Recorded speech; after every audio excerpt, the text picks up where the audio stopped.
Bonjour à tous, aujourd'hui nous entamons le deuxième épisode sur la création du jeu Memory en Vue.js 3.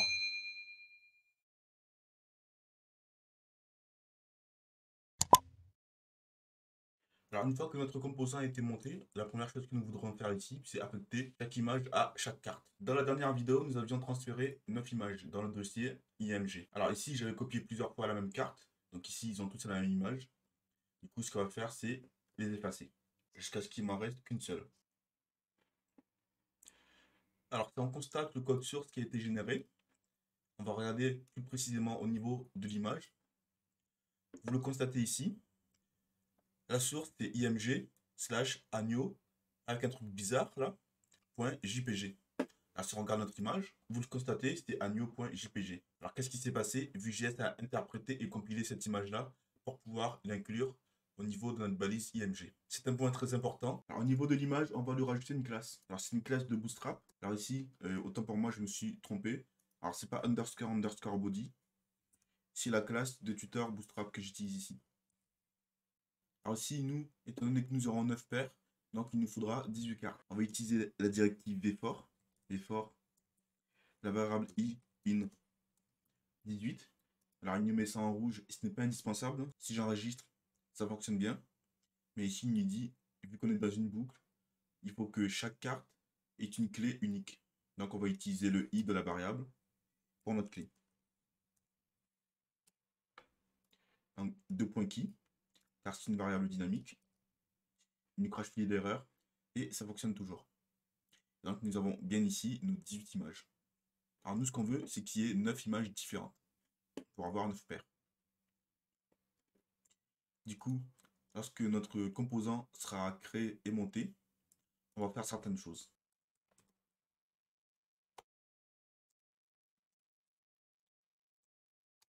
Notamment inclure les cartes et les mélanger. Alors ici, on va créer une méthode qui va s'appeler list_mélange, qui n'existe pas encore.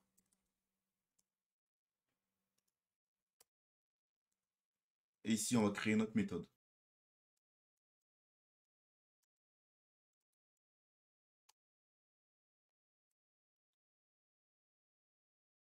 Alors avant ça, nous allons exposer deux datas.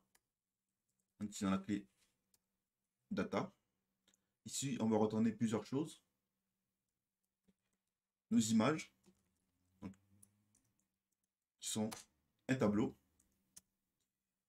Et ici, on va dans slash img slash agneau.jpg.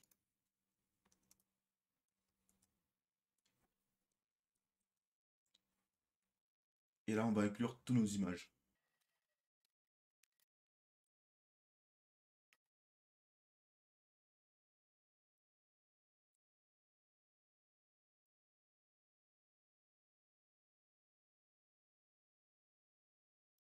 Une fois que nos images sont incluses, ce qu'on peut faire, c'est lui dire ici, plutôt que de boucler 18 fois, on va dire, tu boucles sur nos images. Et ici, on va remplacer par i. Et là, vous constatez que cela ne fonctionne pas. Alors si on regarde au niveau du code qui a été généré, donc notamment nos images, on le constate ici. D'ailleurs, au niveau du chemin, je me suis un peu trompé. Donc j'ai corrigé ça tout de suite. De mettre add devant. Et là, j'enregistre. Là, ça ne change absolument rien. Les images ne s'affichent pas. Pourquoi? Parce que les images, elles, ne sont pas compilées. Alors pour vous prouver ça, on va essayer quelque chose ici. On revient avant la boucle. Et je vais inclure une image. Assets, img. On va remettre l'image de l'agneau.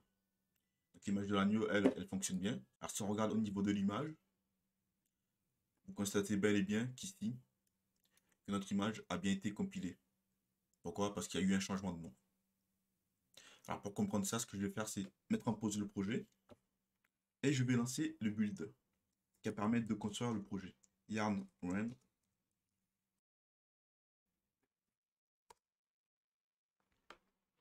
Et là, ce qu'il est en train de faire, c'est de générer mon projet pour la mise en production. Là, il a terminé. Alors ici, il nous dit qu'il a compilé et qu'il a rendu 3 fichiers, dont 2 fichiers JS et le fichier CSS, dans le dossier dist. Du coup, ce qu'on va faire, c'est aller voir ce dossier-là, qui a été généré ici. Je le révèle dans l'explorateur. Ici, je vais dans dist. Vous voyez qu'ici, c'est ce qui génère à la fin. Donc ça, c'est le projet final. Déjà ici, on peut constater qu'il y a un dossier image. Et si on regarde dedans, ici, on a notre image d'agneau. Donc vous constatez qu'ici, mon image d'agneau a été compilée. Ce qui n'est pas le cas des autres images. On verra juste après comment on peut faire ça. Alors maintenant que vous avez compris ça, on va pouvoir du coup effacer notre image. Bien entendu, sans oublier de redémarrer notre projet.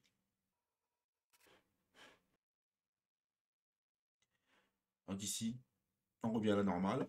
Pour pouvoir compiler nos images, on vient au niveau des images et on va faire un require, comme une inclusion de fichier.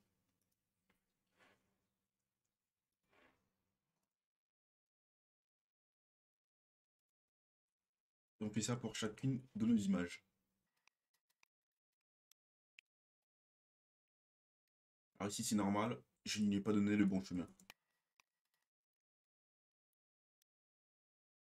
Alors nous ici nous avons 9 images, mais on aimerait bien avoir 18 cartes. Et c'est là qu'intervient la fonction mélange. Mais avant ça, nous avons d'autres données à exporter. Du coup, on aura plusieurs variables. La première qui sera paire image, donc qui contiendra nos paires d'images une fois qu'ils sont mélangées. Ce sera un tableau vide. Nombre de tentatives. Au début, qui vaut 0. Paire qui contiendra nos paires éventuelles.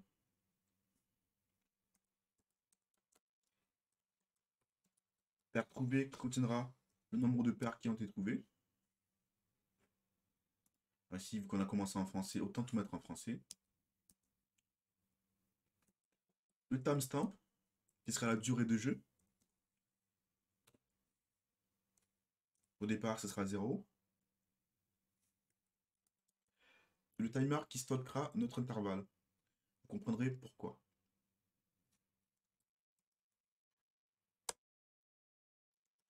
Une autre start timer qui nous indiquera si le timer a débuté. Donc au début, il vaut false. Et ce sera tout pour l'instant au niveau des variables. Nous allons pouvoir maintenant créer notre méthode mélange. Ici, on fait mélange. On va créer une variable avec les paires créées.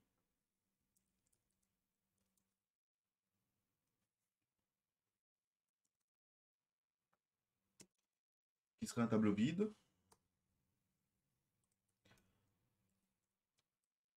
On va parcourir nos images. Donc, i égale 0, point virgule, i est inférieur au nombre d'images. Et i plus plus. Là, on rajoute dans create pair, qui est un tableau, on va utiliser la méthode push.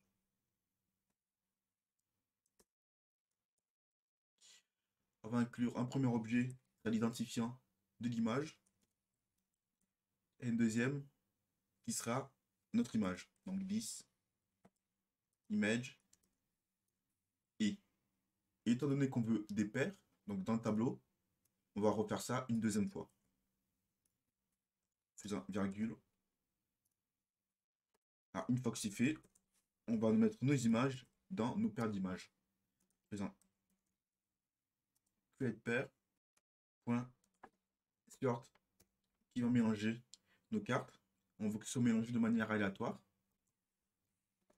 Ici, on renvoie 0,5 moins mat point la méthode random.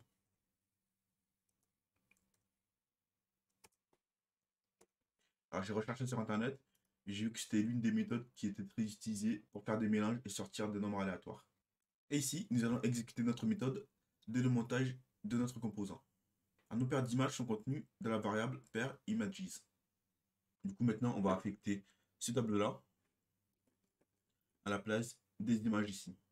Donc ici, plutôt que le diviseur dans nos images, on va lui dire pair image. Alors maintenant, vu qu'on a un objet, du coup, on va remplacer i par une parenthèse, element, i. Donc i sera l'index. Le i nous servira juste à identifier de manière unique chaque paire de cartes. Alors ici, on va lui rajouter une classe qui sera data id, qui sera l.id.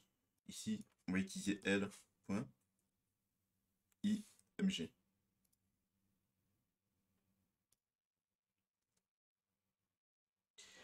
Et là, nous avons bien quelque chose qui se fait de manière aléatoire. Pour vérifier ça, on va rafraîchir la page. Vous voyez qu'à chaque fois que je rafraîchis, le mélange se fait bien. Ce qu'on va faire, c'est mettre les variables là où il faut. Donc ici, nombre de paires totales, on n'y touche pas. Nombre de tentatives.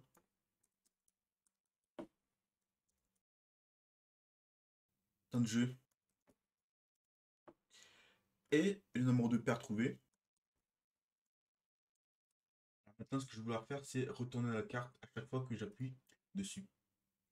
Donc ici, je vais rajouter une méthode au clic qu'on va appeler rotate. Si je viens au niveau de mes méthodes, juste en dessous de mélange, j'utilise le rotate. Alors ici, on va juste faire un petit console log. Je me retourne.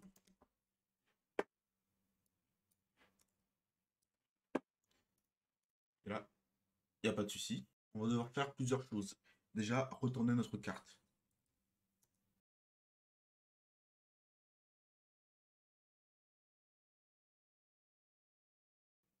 Ici, retourner la carte. Deuxièmement, retourner une autre carte.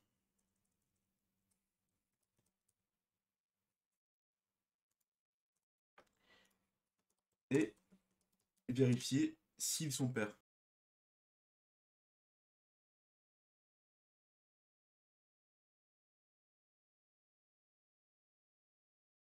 Si le cas, donc 6 paires,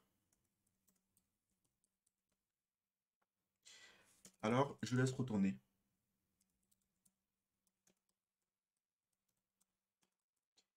Sinon, je retourne avec un délai, par exemple, de 5 secondes. Donc ici, 6 paires. Donc ici, on incrémente nombre de paires trouvées.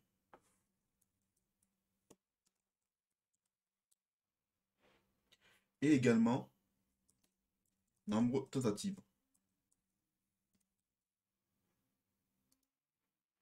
Je dois également débuter mon timer. Donc à partir du moment où j'appuie sur la première carte, jusqu'au moment où j'appuie soit sur le bouton recommencer, soit j'ai fini et que mon nombre de paires trouvées est égal au nombre de paires total. Et dans ce cas-là, j'arrêterai le timer. Donc ici, on va plutôt mettre un bis. Commencer timer. Donc ici, pour retourner notre carte, ça va être assez simple. Ici, on va utiliser l'événement en cours, qui nous donnera alors accès au target. On va faire class list. Toggle. Et on va lui rajouter la classe rotate. Vous vous souvenez, c'est la classe qu'on avait rajoutée pour faire retourner une carte. Donc ici, si j'appuie dessus, vous voyez que ça se retourne. Si je rappuie, vous voyez que ça se retourne. Ici, deux problèmes. Premièrement, je remets bien qu'il y ait une petite transition qui se fasse. Donc on vient ici, au niveau de notre carte, au-dessus de préserve style, on va lui mettre une transition de 0,3 secondes. Surtout, on va faire un is and out. Ça va aller doucement, très vite et doucement. On enregistre. Cette fois-ci, vous constatez qu'il y a une petite transition. Par contre, si je rappuie, ma carte se retourne.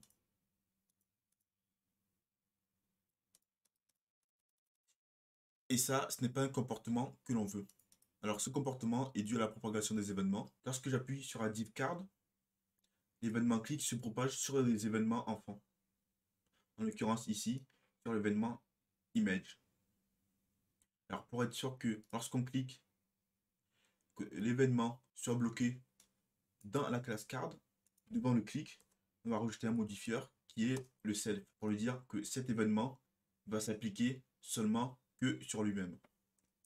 Ici j'enregistre et qu'ici je peux retourner une carte et lorsque je rappuie dessus, l'image ne se retourne pas. Donc ici, vous voyez qu'ici on a retourné pas mal de cartes et c'est pas ce qu'on veut.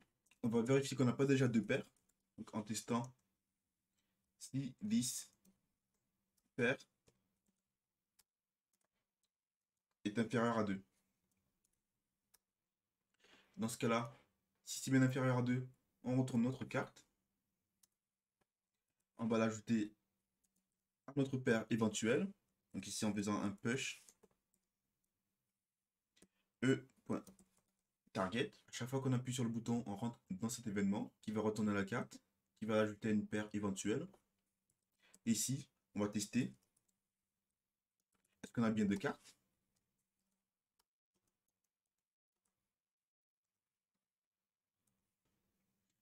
Si c'est égal à 2, on allait augmenter le nombre de tentatives. Tentatives qu'on incrémente. On vérifie si 10 paires 0. Ici, on va utiliser nos data ID pour vérifier si les cartes sont paires. Alors ici, j'ai oublié de lui dire que c'était un élément dynamique. On revient ici et on fait... Et on met les deux points. Donc ici, pour avoir le data ID, on fait dataset.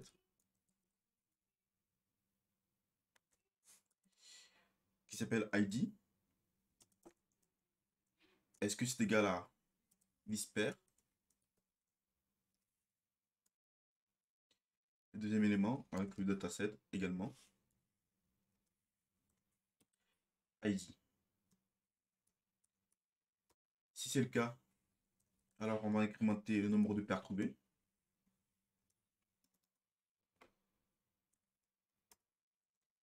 Et après, on va vider nos paires. Pour pouvoir du coup recommencer l'événement. Par contre, s'ils ne sont pas pairs, else, on lance un set timeout. Parce que nous avons dit qu'on allait retourner les cartes au bout d'un délai. Donc ici, on déclenche une fonction.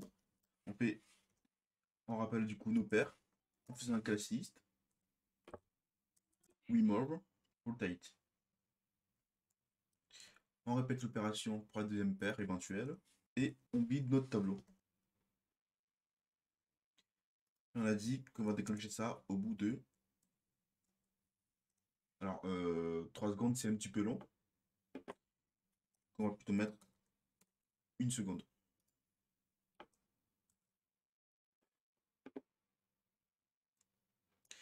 Alors là, on va un petit peu tricher. On va regarder quel ID va avec lequel pour être sûr que notre méthode fonctionne bien. On va tester la partie où les paires ne correspondent pas. 1. Et là, vous voyez bien que les cartes se retournent, puisque les data ID ne sont pas les mêmes. Et là, il faut trouver l'ID correspondant ici. C'est la troisième carte. Ici, vous constatez que nombre de tentatives, j'ai bien essayé 2 fois. Et ici, j'ai trouvé une paire. Alors si je continue, le nombre de tentatives augmente au fur et à mesure. Alors maintenant, ce qu'il va falloir faire, c'est déjà activer le bouton lorsque je commence à jouer, le bouton recommencer pour que je puisse recommencer et démarrer mon timer. Commençons tout d'abord par le bouton.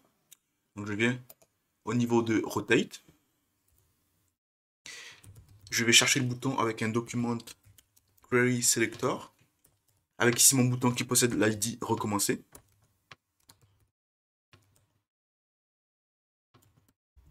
Nous allons effacer l'attribut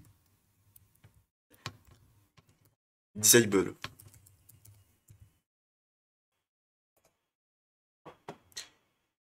On teste ça. Et vous voyez qu'ici, mon bouton est bien activé. Il faudra en même temps démarrer mon timer. Pour ce faire, on va utiliser la variable startTimer qui au début est égale à false, qu'on va mettre à true. Je vais démarrer le timer lorsque je vais appuyer sur une carte. Donc ici, je vais faire 10 startTimer égale à true. Alors là, j'ai juste changé une variable, et mon timer, lui, n'a pas encore commencé. Pour ce faire, je vais utiliser une nouvelle clé qui est la clé watch. Ici,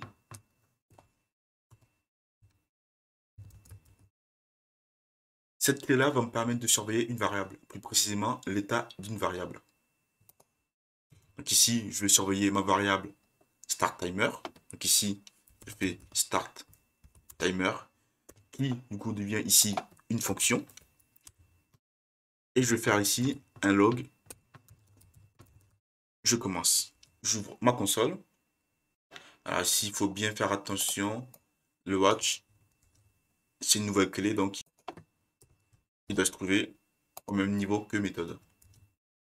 Je vais ici appuyer sur une carte. Ici, je mets mon message, je commence. Parce qu'il a détecté que ma variable startTimer avait changé d'état. Il est passé de false à true. Et je vais utiliser ce changement d'état pour commencer mon timer. Donc ici, je vais lancer this startTimer en vérifiant est-ce que mon timer est bien égal à true. Donc ça, c'est juste pour être sûr.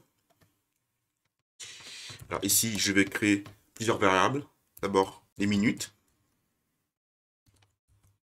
Par défaut, c'est égal à 0. Je vais créer du coup mes secondes.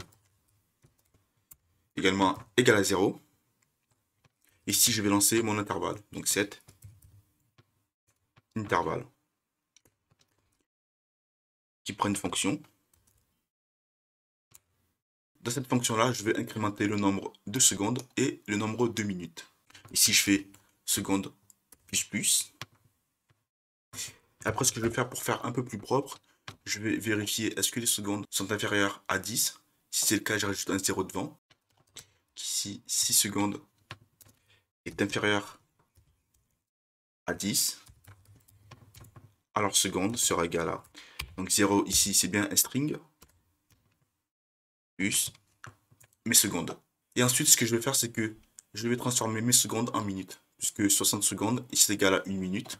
Du coup, je vais faire if seconde est supérieur ou égal à 60. Sachant qu'il passera forcément par le 60 en premier.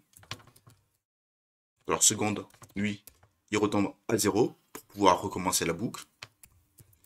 Et les minutes, eux, je les incrémente. Ensuite, il va falloir affecter les secondes et les minutes à ma variable timestamp. Donc ici, toujours de mon set intervalle. Après mon if, et this timestamp est égal au nombre de minutes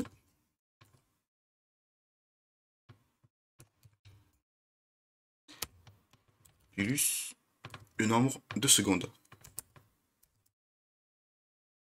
Et je vais lancer cet intervalle toutes les 1 seconde. Ce qui est parfaitement logique. J'enregistre et maintenant je vais jouer. Donc ici, je retourne une carte. Vous voyez qu'ici le nombre de secondes s'incrémente au fur et à mesure. Et lorsque ça arrivera à 60, mon nombre de minutes, lui, sera incrémenté et le nombre de secondes reviendra à 0. Et ainsi de suite. Maintenant, lorsque j'appuie sur le bouton recommencer, j'aimerais que toutes les paires que j'ai trouvées se retournent et que toutes les variables reviennent à 0. Donc soit reset. Donc ici, j'avais déjà créé ma méthode recommencer. Et ici, ce que je vais faire, c'est le coder. Du coup, on va au niveau de nos méthodes. Donc après la méthode rotate. Et ici, je crée ma méthode recommencer. Ici, je vais prendre l'événement en cours. Ici, je vous ai dit, je veux resetter toutes mes variables. Donc ici, je vais faire this nombre de tentatives est égal à 0. Et les paires trouvées 0. Le timestamp. Et ce qu'on va faire, c'est que une fois qu'on aura appuyé sur le bouton recommencer, on va le remettre en désactivé. Du coup, on va utiliser i.target. On va faire un set attribute. On va faire disable qui sera vide. Ensuite, on aura besoin également d'arrêter le timer.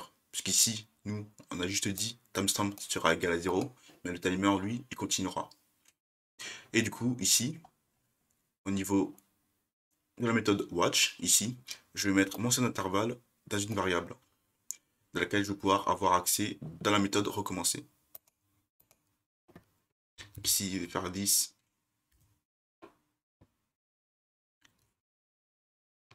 timer qui est égal au set intervalle.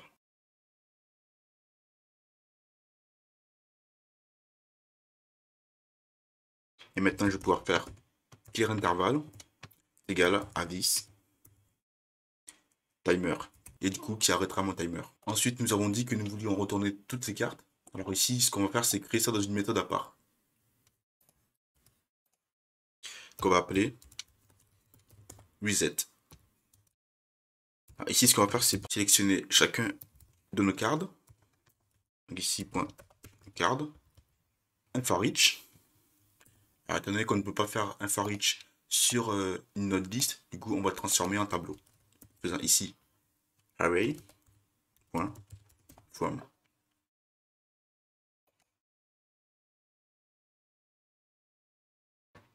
Ici, on aura chaque carte. Et chaque carte, ce qu'on va faire, c'est enlever la class list rotate, tout simplement.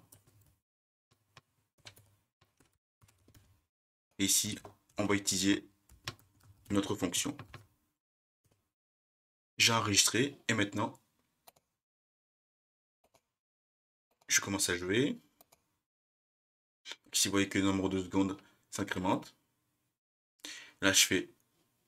Alors ici, ce qu'il va falloir faire, c'est pour être sûr que notre fonction de retournement fonctionne, finalement, il va falloir ici trouver une paire. Donc ici, on a trouvé une paire. Et donc maintenant, si on fait recommencer, vous voyez que ça m'a retourné mes deux cartes. Et mes variables sont retournées du coup à 0. Le nombre de tentatives, le timestamp, ainsi que le nombre de paires trouvées. Alors, le choix qu'on a fait ici, c'est retourner toutes les cartes et reset toutes nos variables. Du coup, toutes les cartes sont retournées, mais elles sont restées à la même place. Du coup, ça peut être un choix. Si vous voulez, du coup, là, il faudra du coup remplacer le texte, recommencer par le texte rejouer, ce sera beaucoup plus logique. Ou sinon, ce qu'on peut faire, c'est ici lui dire, je vais remélanger mes cartes. Donc ici, en utilisant la méthode mélange. De ce fait, je serai incapable de retrouver la même carte. Donc ici, vous le constatez, les cartes ne sont pas forcément à la même place. On a encore une petite chose à faire. Ici, dans la méthode rotate, à un moment donné, forcément, ici, on va retourner toutes les cartes. Autrement dit, on aura trouvé nos 9 paires. Dans ce cas-ci, il faudra également reset toutes nos variables et retourner toutes nos cartes. Après notre grande condition, donc ici, on va lui dire if this, si paire trouvée est égal à 9. Alors, ce qu'on va faire, c'est également clear intervalle. Donc ici, on va clear les listes timer. On va reset toutes nos cartes. Alors non, on va pas tous les retourner, puisqu'ici, on en profitera pour déclencher nos feux d'artifice. On va également en profiter pour changer le texte du bouton. Donc ici, on fait document query selector. C'est toujours mon bouton avec l'ID recommencer. Ici, on fait inert HTML ou un inert text, comme vous voulez. Et ici, on va mettre rejouer. Donc ici, ce sera plus logique une fois qu'on aura terminé le jeu pour dire à l'utilisateur qu'il va pouvoir du coup rejouer et non pas recommencer la partie en cours. Et voilà, ceci marque la fin de l'épisode 2 sur la création du jeu Memory en Vue.js 3. Salut!